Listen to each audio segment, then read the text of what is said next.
Mahlzeit, welcome back, Richie here again. You know me, I am a Brit living in Germany and I have been living here for 11ty gazillion years. And when you've been living in the country as long as I have, you notice what an influence the country and the people have had on you, and you feel yourself slowly turning into a German yourself. And these are my 10 reasons, 10 signs that you know you're German when...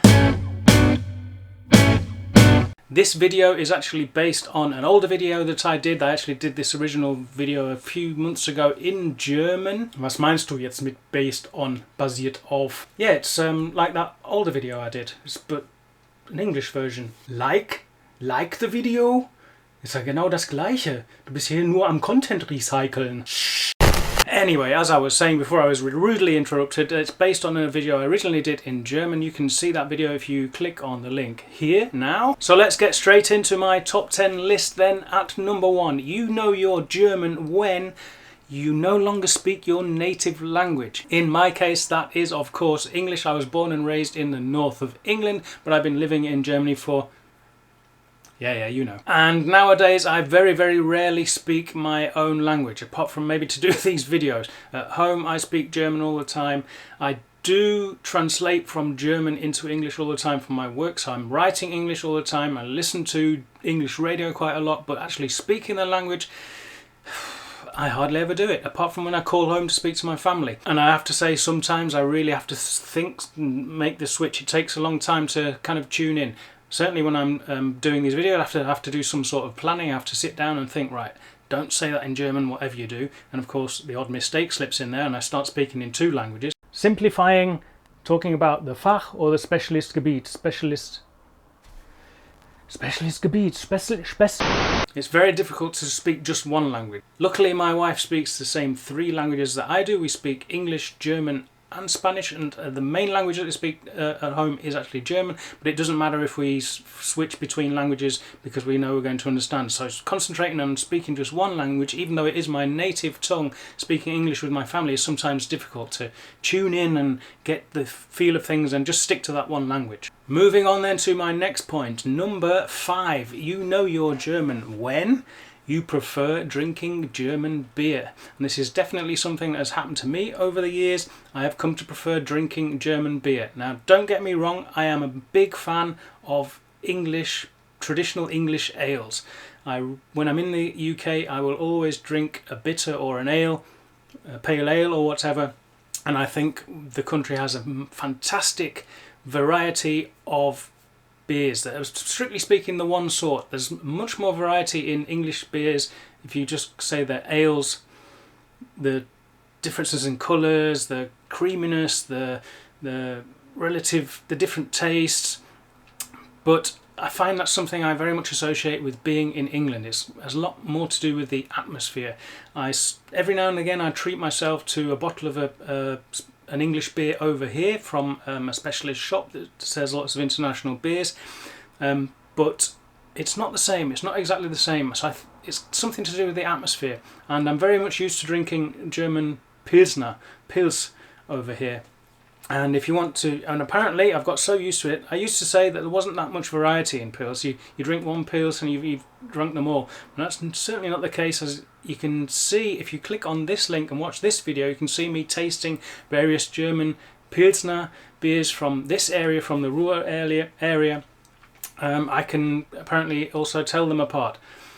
And it's pretty much what I associate with drinking here. I would never dream of ordering something like that if I was back in the UK, in a pub in the UK, but it's my go-to beer over here. So, am I becoming German? Right then, the next point, and number 7. Hör mal, warum ist diese Reihenfolge so durcheinander? I'm doing it on purpose to annoy you, because you annoyed me earlier, and I know that you like your Ordnung. Ordnung muss sein, Ordnung muss sein. Es ist aber so, Ordnung muss sein. Mach die Nummern richtig. As I was saying before, I was so rudely interrupted again by German me. Point number 7 is the 3rd one. Point number 7, you dress appropriately in winter. And this is a phenomenon that most people are shocked by when they travel to the UK. They're certainly Germans when they travel to the UK and they see people going out in the evening in winter. The guys are out with just a shirt on, or maybe just a jumper. Basically the idea is not to take a coat so you're not having to spend money in the cloakroom or whatever, but and girls going out, young women, mini skirts, no tights on in the winter, and it's like freezing cold outside. And Germans dress properly and lots of layers, take proper clothing, and I have now taken to this way of dressing vernünftig, dressing sensibly in winter. I've always got enough clothing on. I mean, it seems stupid to mention it as being something turning German, but if you've been to the UK and you've seen people, or you've lived in the UK for an amount of time, you'll know what I'm talking about. I can remember as a kid, in the morning, I was used to go out, even as a kid, being sent out by my parents to go and get the school bus or whatever, or walk to school. I'd have far too little clothing on in the morning because later on it was going to warm up. Certainly in summer. In the summer in England it still can be pretty chilly in the morning, even though, say, by dinner time you've got 20 degrees Celsius or something like that. And of course in England, as soon as it reaches like 20 degrees, 70 Fahrenheit or whatever, everybody's there in short sleeves, a lot of people with their tops off. The philosophy in the UK seems to be, don't put on too much clothing in the morning because at some point you're going to be too warm. You'll be freezing for 8 hours of the day, but for like 20 minutes you'll be fine. Whereas in Germany, we really do know that you can take layers of clothing off if you get too warm, and this is something that I've adopted. Seems really silly to mention it now I think of it, but wearing enough clothes, it's a German trait. Who'da thunk it? Moving on then to point number 9. Ach, machst du weiter mit diesem Scheiß jetzt? Yep, absolutely, my dear. Number 9. You know your German when you convert prices. When you're in the UK, you convert the prices from pounds into euros, and sometimes even euros into German marks. Yes, I am old enough to have known the Deutschmark. Yes, I've found it's a pretty simple thing. I've lived here so long now that I think in euros. I understand prices. All my prices are in Europe every day, obviously in euros, living in Germany, and I can judge how expensive something is by converting those prices into euros, whether it's dollars, whether it's Swiss francs, whether it's pounds, even though a long time ago I was probably still converting euro prices or German mark prices. When I first moved here, we had the German mark, Deutschmark, and I would probably have been converting prices into British pounds to understand that, pound sterling, but now it's completely the other way around. I convert things into euros and sometimes into German marks. Well, that's a very simple calculation. It's pretty much just two marks to a euro. It was very close, the exchange rate. I find that people do that here when they want to emphasize how expensive something has become, even though the prices here have gone up less the rate of inflation since the euro was introduced. People have this idea that the euro was introduced and everything was more expensive all of a sudden. It's not the case, but people just think back to a time. It's been years and years and years since we've had the euro now, so people think back to a time when things were cheaper anyway, and to emphasize how expensive they feel things have become, they often convert things into German marks. So oh, look at the price of that rucksack, it's 40 euros, that's 80 marks! Next one then, you know you are German when you know German sayings. Kennst du diesen deutschen Spruch? Deine Reihenfolge ist falsch. At this point I won't go into too much detail because I've got a whole series of videos on the German language, and I will constantly be doing things on things that I find interesting in the German language. You can click on this playlist here if you want to see more things about the German language itself. I will just tell this one quick story though. I don't know when it was, a few years ago I was out somewhere with my wife and another friend of ours, from the north of Germany, and we were talking in German of course, and I spontaneously came out with the expression "lecko funny," and both of them looked at me strange and said, "What?"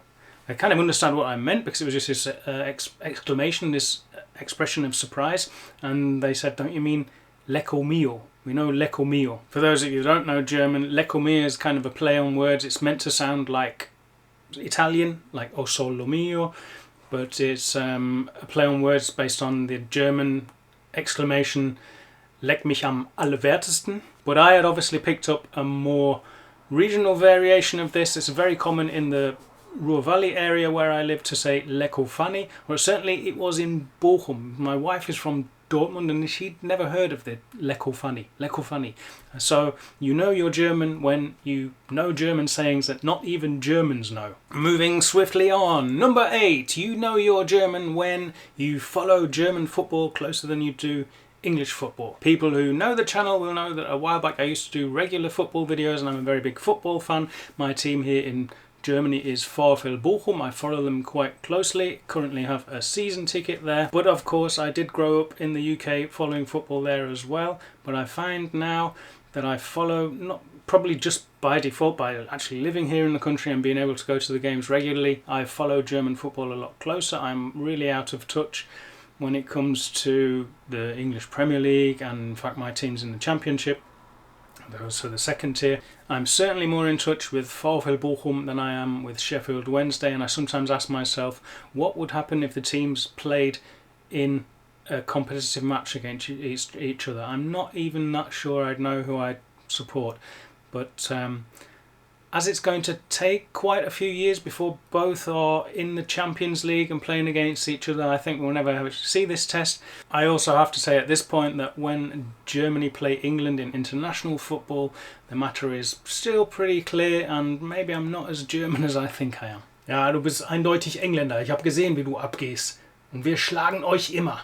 Immer.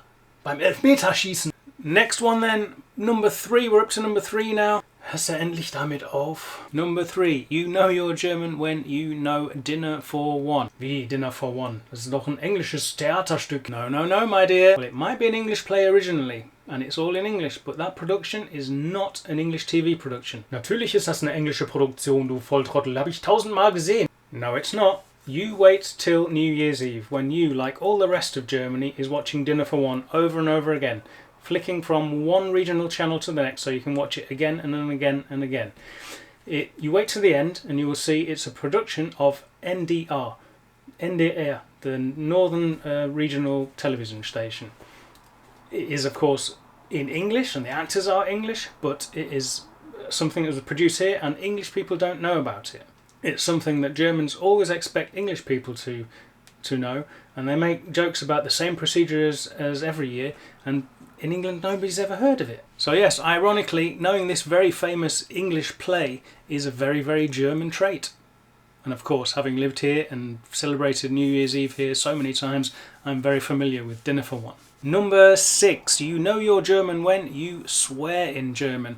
And there are certain telltale signs, I think, that you've really absorbed a language when you start swearing in the language. And I think the last stage is when you actually start using numbers in the language, when you start adding up and working out prices in the language. I still very much think when I'm doing sums, trying to work out prices, subtracting, adding up and stuff, I think I still pretty much count in English, kind of a mixture, but I have certainly somewhere along the line started to swear in German.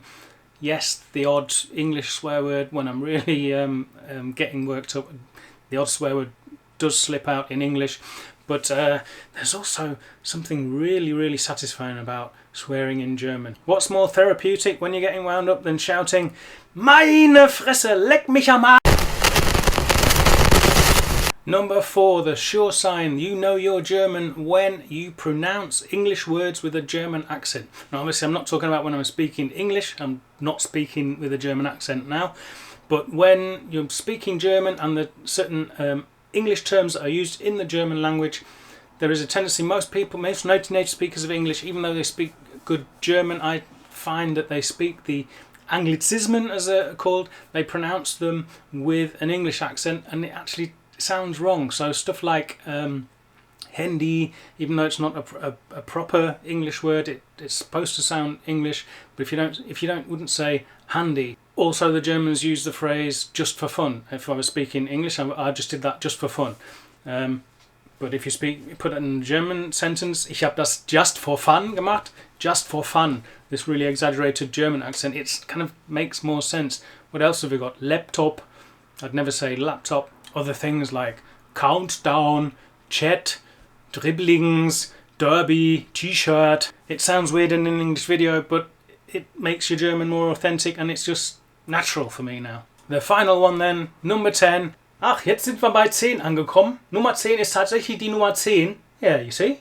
Ordnung muss sein. We've got to the end of the list and number 10, and this video I actually have to admit I did this based on videos I've seen by other YouTubers that have English as their native language, Americans and Brits living here in Germany. They often do a very similar video about how Germany has influenced them and now they know they are German, they're becoming German, etc, etc.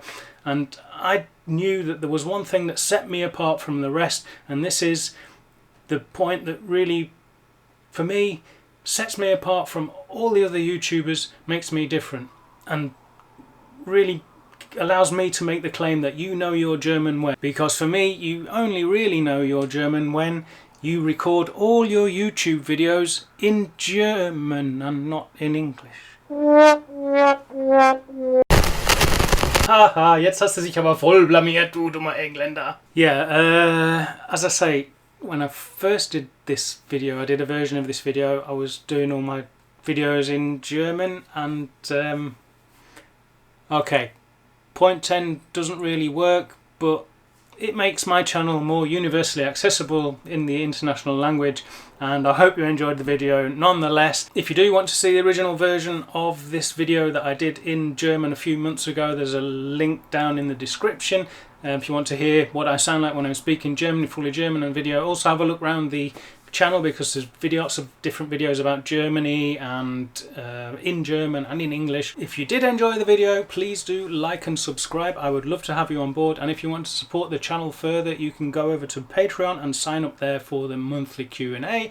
Otherwise, I will see you here on YouTube every Monday, every Thursday. There's video from me. Mach's gut, Leute!